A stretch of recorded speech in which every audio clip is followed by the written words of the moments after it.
The morning of June 27th was clear and sunny. With the fresh warmth of a full summer day, the flowers were blossoming profusely and the grass was richly green. The people of the village began to gather in the square, between the post office and the bank, around 10 o'clock. In some towns, there were so many people that the lottery took 2 days and had to be started on June 20th. But in this village, where there were only about 300 people, the whole lottery took less than 2 hours, so it could begin at 10 o'clock in the morning and still be through in time to allow the villagers to get home for noon dinner. The children assembled first, of course. School was recently over for the summer, and the feeling of liberty sat uneasily on most of them.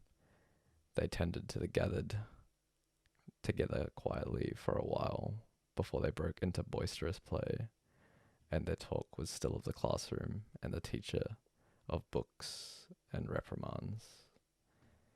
Bobby Martin had already stuffed his pockets full of stones, and the other boys soon followed his example, selecting the smoothest and roundest stones. Bobby and Harry Jones and Dickie Delacroix. The villagers pronounced this name Delacroix. Eventually, made a great pile of stones in one corner of the square and guarded it against the raids of the other boys. The girls stood aside, talking among themselves, looking over their shoulders at the boys, and the very small children rolled in the dust or clung to the hands of their older brothers or sisters. Soon, the men began to gather, surveying their own children, speaking of planting and rain, tractors and taxes. They stood together, away from the pile of stones in the corner, and their jokes were quiet, and they smiled rather than laughed. The woman, wearing faded house dresses and sweaters, came shortly after their menfolk. They greeted one another and exchanged bits of gossip as they went to join their husbands.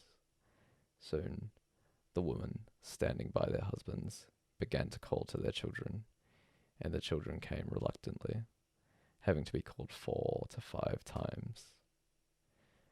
Bobby Martin ducked under his mother's grasping hand and ran, laughing, back to the pile of stones. His father spoke up sharply, and Bobby came quickly and took his place between his father and his oldest brother. The lottery was conducted, as were the square dances, the teen club, the Halloween program, by Mr. Summers, who had taken time and energy to devote to civic activities. He was a round-faced, jovial man, and he ran the coal business, and people were sorry for him because he had no children and his wife was a scold. When he arrived in the square, carrying the black wooden box, there was a murmur of conversation among the villagers, and he waved and called. Little late today, folks. The postmaster, Mr. Graves, followed him, carrying a 3-legged stool, and the stool was put in the center of the square, and Mr. Summers set the black box down on it. The villagers kept their distance, leaving a space between themselves and the stool, and then Mr. Summers said, "Some of you fellows want to give me a hand." There was a hesitation before 2 men, Mr. Martin and his oldest son, Baxter, came forward to hold the box steady on the stool while Mr. Summers stirred up the papers inside of it. The original paraphernalia for the lottery had been lost long ago, and the black box now resting on the stool had been put into use even before Old Man Warner, the oldest man in the town, was born. Mr. Summers spoke frequently to the villagers about making a new box, but no one liked to upset even as much tradition as was represented by the black box. There was a story that the present box had been made with some pieces of the box that had preceded it, the one that had been constructed when the first people settled down to make a village here. Every year, after the lottery, Mr. Summers began talking again about a new box, but every year the subject was allowed to fade off without anything being done. The black box grew shabbier each year. By now, it was no longer completely black, but splintered badly along one side to show the original wood colour, and in some places faded or stained. Mr. Martin and his oldest son, Baxter, held the black box securely on the stool until Mr. Summers stirred the papers thoroughly with his hand. Because so much of the ritual had been forgotten or discarded, Mr. Summers had been successful in having slips of paper substituted for the chips of wood that had been used for generations. Chips of wood, Mr. Summers had argued, have all very well when the village was tiny, but now that the population was more than 300 and likely to keep on growing, it was necessary to use something that would fit more easily into the black box. The night before the lottery, Mr. Summers and Mr. Graves made up the slips of paper and put them in the box.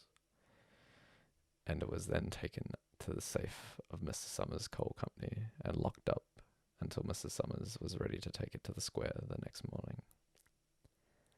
The rest of the year, the box was put away, sometimes one place, sometimes another. It had spent 1 year in Mr. Graves' barn and another year underfoot in the post office, and sometimes it was set on a shelf in the Martin grocery and left there. There was a great deal of fussing to be done before Mrs. Summers declared the lottery open. There were the lists to make up of heads of families, heads of households in each family, members of each household in each family. There was the proper swearing in of Mr. Summers by the postmaster as the official of the lottery. At one time, some people remembered there had been a recital of some sort, performed by the official of the lottery, a perfunctory, tuneless chant that had been rattled off duly each year. Some people believed that the official of the lottery used to stand just so when he said or sang it. Others believed that he was supposed to walk among the people, but years and years ago, this part of the ritual had been allowed to lapse. There had been also a ritual salute, which the official of the lottery had had to use in addressing each person who came up to draw from the box. But this had also changed with time. Until now, it was felt necessary only for the official to speak to each person approaching. Mr. Summers was very good at all this. In his clean white shirt and blue jeans, with one hand resting carelessly on the black box, he seemed very proper and important as he talked intermittently to Mr. Graves and the Martins. Just as Mr. Summers finally left off talking and turned to the assembled villagers, Mrs. Hutchinson came hurriedly along the path to the square, her sweater thrown over her shoulders, and slid into place in the back of the crowd. Clean forgot what day it was, she said to Mrs. Delacroix, who stood next to her, and they both laughed softly. Thought my old man was out back stacking wood, Mrs. Hutchinson went on, and then I looked out the window and the kids was gone, and then I remembered it was the 27th and came a-running. She dried her hands on her apron, and Mrs. Delacroix said, "You're in time, though. They're still talking away up there." Mrs. Hutchinson craned her neck to see through the crowd and found her husband and children standing near the front. She tapped Mrs. Delacroix on the arm as a farewell and began to make her way through the crowd. The people separated good-humouredly to let her through. 2 or 3 people said, in voices just loud enough to be heard across the crowd, "Here comes your Mrs. Hutchinson," and Bill, she made it after all. Mrs. Hutchinson reached her husband and Mr. Summers, who had been waiting, said cheerfully, "Thought we were going to have to get on without you, Tessie," Mrs. Hutchinson said, grinning. "Wouldn't have me leave my dishes in the sink now, would you, Joe?" And soft laughter ran through the crowd as the people stirred back into position after Mrs. Hutchinson's arrival. "Well now, Mr. Summers said soberly. Guess we better get started. Get this over with, so as we can go back to work. Anybody ain't here? Dunbar, several people said. Dunbar, Dunbar. Mr. Summers consulted his list. Clyde Dunbar, he said. That's right. He broke his leg, hasn't he? Who's drawing for him? Me, I guess, a woman said, and Mr. Summers turned to look at her. Wife draws for her husband, Mr. Summers said. Don't you have a grown boy to do it for you, Janie? Although Mr. Summers and everyone else in the village knew the answer perfectly well, it was the business of the official of the lottery to ask such questions formally.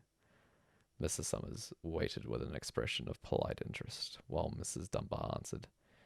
Horace is not but 16 yet, Mrs. Dunbar said regretfully. Guess I gotta fill in for the old man this year. Right, Senior Summers said. He made a note on the list he was holding. Then he asked, Watson boy drawing this year? A tall boy in the crowd raised his hand. Here, he said. I'm drawing for my mother and me. He blinked his eyes nervously and ducked his head as several voices in the crowd said things like, Good fellow, Lack, and glad to see your mother's got a man to do it. Well, Mr. Summers said, guess everyone's here. Old man want to make it? Here, a voice said, and Mr. Summers nodded. A sudden hush fell on the crowd as Mr. Summers cleared his throat and looked at the list. All ready? He called. Now, I'll read the names, heads of families first, and the men come up and take a paper out of the box. Keep the paper folded in your hand without looking at it until everyone has had a turn. Everything clear? The people had done it so many times that they only half listened to the directions. Most of them were quiet, wetting their lips, not looking around. Then Mr. Summers raised one hand high and said, Adams. A man disengaged himself from the crowd and came forward. Hi, Steve, Mr. Summers said, and Mr. Adams said, Hi, Joe. They grinned at one another humorously and nervously. Then Mr. Adams reached into the black box and took out a folded paper. He held it firmly by one corner as he turned and went hastily back to his place in the crowd, where he stood a little apart from his family, not looking down at his hand. Allen, Mr. Summers said. Anderson. Bentham. Seems like there's no time at all between lotteries anymore, Miss Delacroix said to Mrs. Graves in the back row. Seems like we go through the last one only last week. Time sure goes fast, Mrs. Graves said. Clark. Delacroix. There goes my old man, Miss Delacroix said. She held her breath while her husband went forward. Dunbar, Mr. Summers said, and Mrs. Dunbar went steadily to the box, while one of the women said, Go on, Janie, and another said, There she goes. Where next? Mrs. Graves said. She watched while Mr. Graves came around from the side of the box, greeted Mr. Summers gravely, and selected a slip of paper from the box. By now, all through the crowd there were men holding the small folded papers in their large hand, turning them over and over nervously. Mrs. Dunbar and her two sons stood together, Mrs. Dunbar holding the slip of paper. Harbert, Hutchinson. Get up there, Bill, Mrs. Hutchinson said, and the people near her laughed. Jones. They do say, Mr. Adams said to old man Warner, who stood next to him, that over in the North Village, they're talking of giving up the lottery. Old man Warner snorted. Pack of crazy fools, he said, listening to the young folks. Nothing's good enough for them. Next thing you know, they'll be wanting to go back to living in caves, nobody work anymore, live that way for a while. Used to be a saying about lottery in June. Corn be heavy soon. First thing you know, we'd all be eating stewed chickweed and acorns. There's always been a lottery, he added petulantly. Bad enough to see young Joe Summers up there joking with everybody. Some places have already quit lotteries, Mrs. Adams said. Nothing but trouble in that, old man Warner said stoutly. Pack of young fools.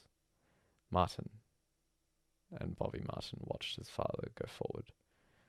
Overdyke. Percy. I wish they'd hurry, Mrs. Dunbar said to her older son. I wish they'd hurry. They're almost through, her son said. You get ready to run, tell Dad, Mrs. Dunbar said. Mr. Summers called his own name and then stepped forward precisely and selected a slip from the box. Then he called, Warner. 77th year I've been to the lottery, old man Warner said as he went through the crowd. 77th time. Watson. The tall boy came awkwardly through the crowd. Someone said, Don't be nervous, Jack. And Mr. Summers said, Take your time, son. Zanini. After that, there was a long pause, a breathless pause, until Mr. Summers, holding his slip of paper in the air, said, All right, fellows. For a minute, no one moved, and then all the slips of paper were opened. Suddenly, all the women began to speak at once, saying, Who is it? Who's got it? Is it the Dunbars? Is it the Watsons? Then the voices began to say, It's Hutchinson. It's Bill. Bill Hutchinson's got it. Go tell your father, Mrs. Dunbar said to her old son. People began to look around to see the Hutchinsons. Bill Hutchinson was standing quiet, staring down at the paper in his hand.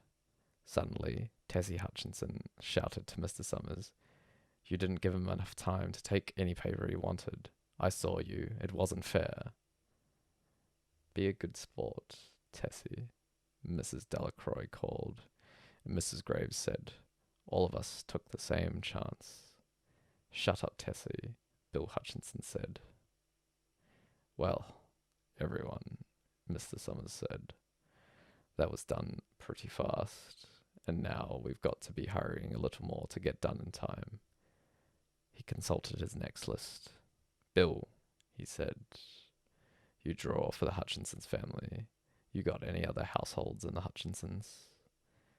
There's Don and Eva, Mrs. Hutchinson yelled. Make them take their chance.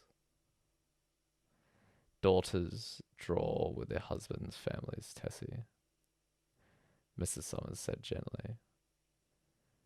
You know that as well as anyone else. It wasn't fair, Tessie said. I guess not, Joe, Bill Hutchinson said regretfully. My daughter draws with her husband's family, and that's only fair, and I've got no other family except the kids.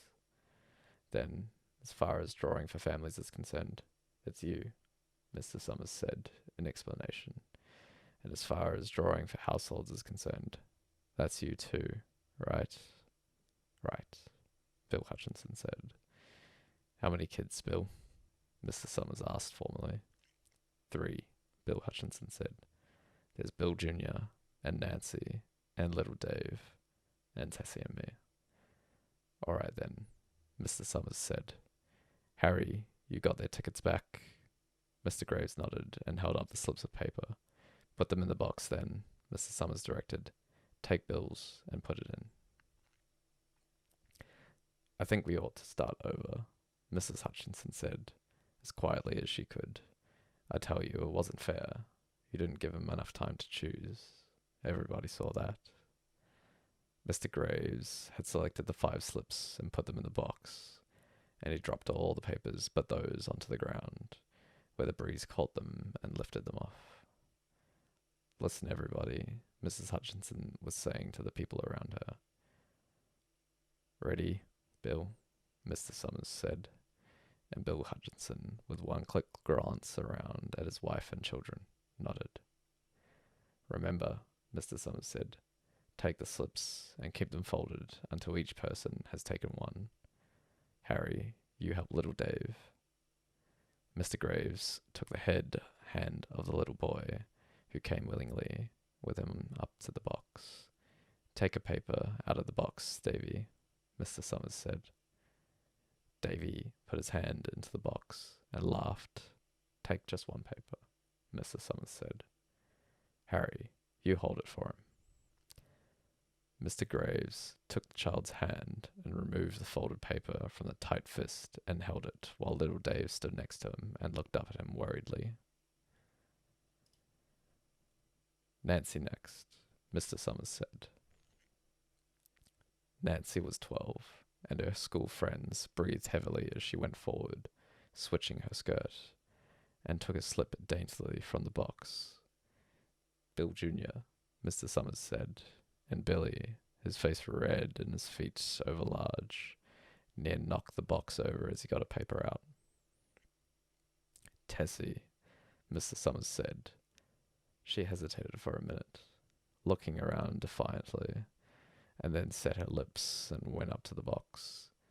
She snatched a paper out and held it behind her. Bill, Mr. Summers said, and Bill Hutchinson reached into the box and felt around, bringing his hand out at last with a slip of paper in it. The crowd was quiet. A girl whispered, I hope it's not Nancy. And the sound of the whisper reached the edges of the crowd. It's not the way it used to be, Old Man Warner said clearly. People ain't the way they used to be. All right, Mr. Summers said. Open the papers. Harry, you open little Dave's. Mr. Graves opened the slip of paper, and there was a general sigh through the crowd as he held it up, and everyone could see that it was blank.